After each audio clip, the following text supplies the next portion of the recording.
Wow, Rainbow Puppy. Hi, this is Brianna Bryan, the voice of Rainbow Puppy from Blue's Clues and You are on the scene with Juliet.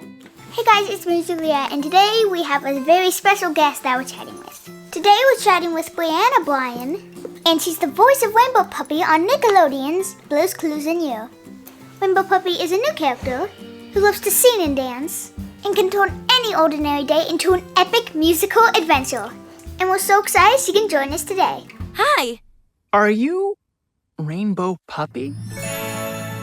Rainbow Puppy is my name, and singing is my game. La la la la! Would you like an autograph? Hi Brianna, thank you so much for joining us today. So how did you get cast as a character, Rainbow Puppy? And do you have to change your voice to sound like her? So first of all, I actually went through a more traditional route of going through an audition process, and I had a callback and I got to express myself completely in the callback, and that I think was what allowed me to have so much fun and basically landed me the role, which I'm so grateful for. And I think I try to be as much of myself as possible. I think most of the time I actually do sound pretty similar to how I sound now. Look! There's the waterfall! But where's the hidden treasure? I probably giggle a little bit less because I think Rainbow Puppy's a little sassier. So I do that differently. And I sing random things, which is something I do anyway. So that was natural. But yeah, I would say I amp up the sass a little bit more. Whoa! What was that? A clue! It's a clue! Wait, are you telling me you see a real live clue? Where? So you do a lot of theater, Broadway, singing, dancing, as I heard. So how did you build that stuff into becoming the voice actor of a character who loves theater and dance and singing? I worked in my experience in a lot of ways, actually. So obviously the singing, we know I'm acting, that's what voice acting is. But I think theater experience is a lot about expression and about being yourself and bringing yourself to the character.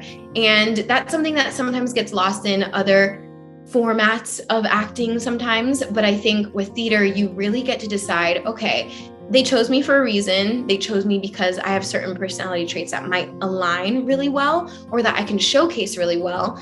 And you have to trust that. And I think that's something that I've learned to do differently and just fully go into that so that I trust myself more and I have that confidence that Rainbow Puppy has.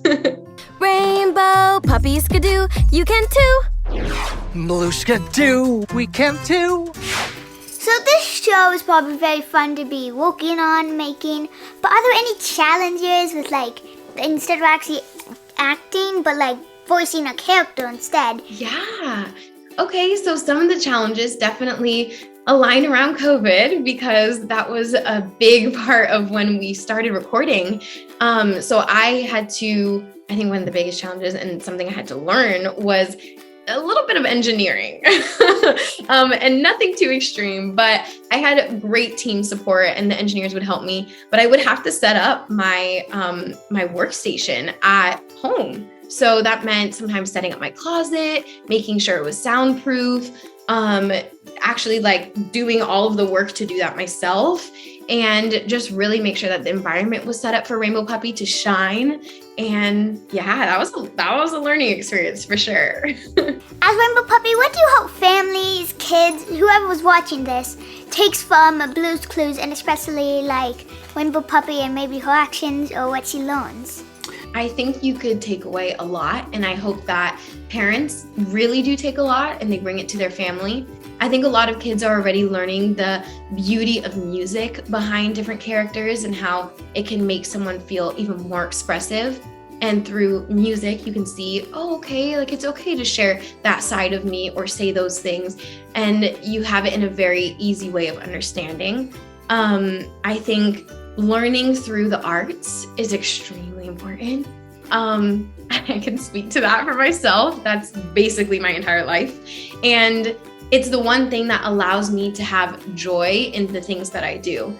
And that's something very, very important that I hope a lot of parents can pull away from the show is all of the uniqueness of each character, not only Rainbow Puppy, is so important to draw from because you realize that everyone has their own personality traits, their own things that they do, and they all bring something to the table and they're all part of that family.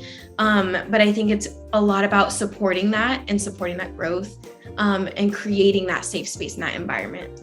So I hear that you've been a Blue's Clues fan ever since you were like a child. So are there any favorite hosts or episodes that you've like watched or really enjoy watching? Yeah, both actually. I was definitely a fan. I like to think back to the point where I actually came across a photo after I got the role, and I saw that I had a thinking chair when I was younger. And I remember it, of course, but I was reminded and I was like, oh my goodness. So it totally came full circle for me. And that means my siblings as well. My sister grew up with Blue's Clues, and so both of us would have our handy dandy notebooks and we'd have our crayons and we'd be writing in it. And try to figure out all the clues. And then just friends around me. I've heard so many parents now who actually grew up with it, or teachers who had the show playing in their classrooms. And they said when Blue's Clues paused for a second, all the kids were like, oh my gosh, what's going on? It was like the end of the world. And I didn't think that it was that dramatic, but I have actually heard from teachers and faculty members that it was seriously a big deal because kids learned so much from it. And with all the music and the interaction, it was very important for them to be a part of the show. So I think that's something that I've grown and learned with, and it's always been a part for me. Look at this beach and the ocean and Rainbow Puppy. Hi. Oh. What are you doing? I'm digging for the hidden treasure of the blue puppy. Oh. Ta-da! So I got to interview him before and he was so nice. But what was it like walking with Josh De La Cruz? So very interesting question, because I actually haven't personally met him yet, which might be shocking, but a lot of what you can do during recording these days is virtual and it's digital, or you're in the studio solo because we have to be careful, safety precaution wise. So I have met him, he just doesn't know it yet. And it was very fun working with him. Woohoo! Let's go! They just dropped a new Rainbow Puppy plush, and my dog is eyeing it because he really wants to swallow it whole. But what do you think of it? My goodness, it is a crazy feeling. I actually cried, which it might sound like I'm joking. I'm not. I did. I have a video of it. I was so excited to see it in person because I think when I first got the role, I remember thinking, oh my gosh, like I used to have stuffed animals. Like maybe this is going to be a plush for Rainbow Puppy and for me. That would be crazy. And then all of a sudden it appeared and I'm like, oh my goodness. So yeah, I actually, it was a very sentimental moment and I did cry. I'm so happy. Thanks, Rainbow Puppy. Happy to help. Ta-ta! Brianna, thank you so much for talking to us, especially my dog. He really enjoyed hearing your voice, even though he was off screen. Anyways, yeah, just thank you so much. And we are both going to go watch the new Rainbow Puppy Adventures, Blue's Clues and You. So yeah, thank you. Thank you. Thank you, thank you, thank you. And thanks so much to Nickelodeon for sending us the new Blue's Clues and You Rainbow Puppy Adventure DVD, some amazing cookies, and even a Rainbow Puppy plush, all to celebrate the new outcome of the Blue's Clues and You Rainbow Puppy Adventure. Ta-ta! Ta-ta!